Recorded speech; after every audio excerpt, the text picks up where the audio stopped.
សូមក្រាបថ្វាយបង្គំថេរានុថេរៈគ្រប់ព្រះអង្គជាទីសក្ការៈសូមគោរពសម្ដេចទ្រង់ឯកឧត្តមលោកជំទាវអស់លោកស្រីបងប្អូនអ្នកសារព័ត៌មាននិងជនរួមជាតិទាំងក្នុងនិងក្រៅប្រទេសជាទីគោរពនិងជាទីមេត្រីរាជរដ្ឋាភិបាលកម្ពុជាក្រោមការដឹកនាំរបស់សម្ដេចមហាបវរធិបតីហ៊ុនម៉ាណែតនាយករដ្ឋមន្ត្រីបាននឹងកំពុងបំពេញបេសកកម្មការទូតយ៉ាងសកម្មឥតឈប់ឈរទាំងក្នុងនិងក្រៅប្រទេសដើម្បីការពារបូរណភាពទឹកដីនិងប្រជាពលរដ្ឋដែលរងការរំលោភបំពានពីកម្លាំងប្រដាប់អាវុធថៃក៏ដូចជាពង្រឹងស្មារតីសាមគ្គីជាតិឲ្យកាន់តែរឹងមាំក្នុងចំណោមប្រជាពលរដ្ឋខ្មែរនៅគ្រប់ទិសទីជាក់ស្ដែងឯកឧត្តមឧបនាយករដ្ឋមន្ត្រីប្រាក់សុខុនរដ្ឋមន្ត្រីការបរទេសនិងសហប្រតិបត្តិការអន្តរជាតិកំពុងបន្តដំណើរទស្សនកិច្ចនៅប្រទេសអូស្ត្រាលីបន្ទាប់ពីបញ្ចប់ទស្សនកិច្ចផ្លូវការនៅសិង្ហបុរីនិងនូវែលសេឡង់នៅសិង្ហបុរីនិងនូវែលសេឡង់ក្រៅតែពីការរឹតចំណងការទូតទ្វេភាគីជាមួយរដ្ឋាភិបាលនីមួយៗបញ្ហាសន្តិសុខសន្តិភាពនិងស្ថិរភាពក្នុងតំបន់ក៏ដូចជាក្នុងពិភពលោកដែលជាក្តីកង្វល់រួមក៏ជាប្រធានបទដ៏សំខាន់នៃជំនួបពិភាក្សាក្នុងនោះការវិវត្តថ្មីនៃស្ថានភាពតាមបណ្ដោយព្រំដែនកម្ពុជាថៃត្រូវបានលើកយកមកពិភាក្សាយ៉ាងស៊ីជម្រៅឯកឧត្តមឧបនាយករដ្ឋមន្ត្រីប្រាក់សុខុនក៏បានថ្លែងអំណរគុណប្រទេសជាមិត្តចំពោះការគ្រប់គ្រងកម្ពុជាក្នុងការដោះស្រាយជម្លោះដោយសន្តិវិធីដើម្បីធានាសន្តិភាពយូរអង្វែងនៅតាមបណ្ដោយព្រំដែនឯកឧត្តមឧបនាយករដ្ឋមន្ត្រីប្រាក់សុខុនក៏បានអញ្ជើញជួបសំណេះសំណាលជាមួយនឹងសហគមន៍ខ្មែរនិងនិស្សិតកម្ពុជាដែលកំពុងរស់នៅនិងសិក្សានៅឯប្រទេសនូវែលសេឡង់និងអូស្ត្រាលីដែលបានពំនាំនៅការសួរសុខទុក្ខពីសំណាក់ព្រះករុណាព្រះមហាក្សត្រពីសំណាក់សម្ដេចតេជោហ៊ុនសែនប្រធានព្រឹទ្ធសភានិងពីសម្ដេចមហាបវរធិបតីហ៊ុនម៉ាណែតនាយករដ្ឋមន្ត្រីនៃប្រជាណាចក្រកម្ពុជាជូនចំពោះសហគមន៍ខ្មែរនៅក្រៅប្រទេសផងដែរការនេះបានឆ្លុះបញ្ចាំងឲ្យឃើញពីស្មារតីយកចិត្តទុកដាក់និងក្តីកង្វល់របស់រាជរដ្ឋាភិបាលក៏ដូចជាថ្នាក់ដឹកនាំចំពោះប្រជាពលរដ្ឋខ្មែរពោលគឺទាំងអង្គព្រះមហាក្សត្រទាំងថ្នាក់ដឹកនាំនិងមិនដែលបោះបង់បងប្អូនជនរួមជាតិណាម្នាក់ឡើយបើទោះបីជាបងប្អូនរស់នៅទីណាក៏ដោយក្រោមស្មារតីថាប្រជាពលរដ្ឋកម្ពុជាគ្រប់រូប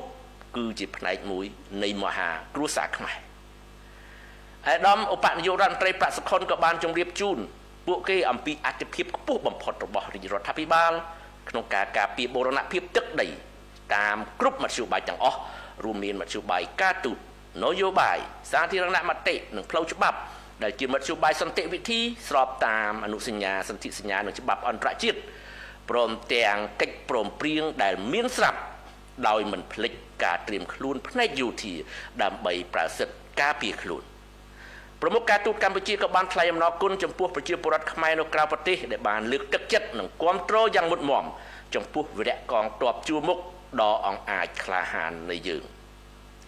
នៅក្នុងប្រទេសនេះវិញរាជរដ្ឋាភិបាលបានយកចិត្តទុកដាក់នឹងតាមដានរាល់សកម្មភាពរបស់កងកម្លាំងប្រដាប់អាវុធថៃនិងបានតវ៉ាភ្លាមចំពោះរាល់សកម្មភាពរំលោភបំពានមកលើដែនអធិបតេយ្យភាពបូរណភាពទឹកដីកម្ពុជាជាក់ស្ដែងកាលពីថ្ងៃ13ខែមិនិនាឆ្នាំ2026ការតវ៉ាផ្លូវការត្រូវបានធ្វើម្ដងទៀតទៅកាន់ភាគីថៃដោយប្រឆាំងជំទាស់យ៉ាងដាច់ខាតចំពោះសកម្មភាពសាងសង់សំណង់នានាដែលមានលក្ខណៈជាការពង្រឹងទីតាំងយោធានិងស៊ីវិលនៅក្នុងទីតាំងដែលខ្លួនបានដណ្ដើមកាន់កាប់ដោយខុសច្បាប់តាមរយៈការប្រើកម្លាំងយោធាហើយបានទាមទារឲ្យភាគីថៃបញ្ឈប់ជាបន្ទាន់នៅរាល់សកម្មភាពអស់ទាំងនេះនិងងាកមកគោរពឲ្យបានពេញលេញនៅសេចក្តីប្រកាសរួមថ្ងៃ27ខែធ្នូឆ្នាំ2025ក៏ដូចជាកិច្ចព្រមព្រៀងផ្សេងទៀតអ្នកនាំពាក្យរាជរដ្ឋាភិបាលសូមបញ្ជាក់ជូនបងប្អូនជនរួមជាតិជ្រាបថារាជរដ្ឋាភិបាលក្នុងថ្នាក់ដឹកនាំដែលមានសម្ដេចតេជោហ៊ុនសែនប្រធានព្រឹទ្ធសភានិងសម្ដេចបវរធិបតីហ៊ុនម៉ាណែតនាយករដ្ឋមន្ត្រីបានយកចិត្តទុកដាក់ខ្ពស់ចំពោះកិច្ចការពារបូរណភាពទឹកដីនិងចំពោះសុខទុក្ខប្រជាពលរដ្ឋខ្មែរនៅគ្រប់ទិសទីនៅក្នុងប្រទេសបងប្អូនជនភៀសសិកគឺជាអត្ថប្រយោជន៍ដែលរាជរដ្ឋាភិបាលយកចិត្តទុកដាក់ដោះស្រាយបញ្ហាគ្រប់យ៉ាងដើម្បីជួយសម្រួលជីវភាពនិងការរស់នៅរបស់ពួកគេទាំងបងប្អូនជនភៀសសិកដែលបានវិលត្រឡប់ទៅផ្ទះសម្បែងវិញនិងទាំងអ្នកដែលមិនទាន់អាចវិលត្រឡប់ទៅផ្ទះសម្បែងវិញបាននៅឡើយ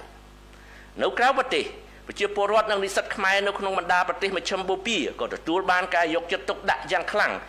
ពីសុខសុវត្ថិភាពរបស់ពួកគេខណៈដែលជនជាតិខ្មែរនៅក្នុងបណ្ដាប្រទេសផ្សេងទៀតក៏មិនត្រូវបានបំភ្លេចនោះឡើយទាំងអស់នេះសបញ្ជាក់ពីការគិតគូរគ្រប់ជ្រុងជ្រោយរបស់រាជរដ្ឋាភិបាលក៏ដូចជាការបញ្ចេញសកម្មភាពជាក់ស្ដែងតាមគ្រប់រូបភាពទាំងក្នុងនិងក្រៅប្រទេសដើម្បីការពារបូរណភាពទឹកដីនិងការពារសុខសុវត្ថិភាពប្រជាជនដែលជាអត្ថប្រយោជន៍ខ្ពស់បំផុតរបស់រាជរដ្ឋាភិបាលអ្នកនាំពាក្យរាជរដ្ឋាភិបាលសូមបញ្ជាក់ជូនជាថ្មីថាក្នុងស្មារតីស្រឡាញ់សន្តិភាពនិងគោរពច្បាប់អន្តរជាតិកម្ពុជាគោរពយ៉ាងម៉ឺងម៉ាត់នៅបទឈប់បាញ់និងគ្រប់ចំណុចនៃសេចក្តីប្រកាសរួមថ្ងៃ27ខែធ្នូឆ្នាំ2025ក៏ដូចជាកិច្ចព្រមព្រៀងផ្សេងទៀតកម្ពុជាប្រកាន់ជំហរម៉ឺងម៉ាត់ក្នុងការការពារខ្សែព្រំដែនអន្តរជាតិកម្ពុជាថៃដែលបន្សល់ទុកដោយគណៈកម្មការព្រំដែនឥណ្ឌូចិនសៀម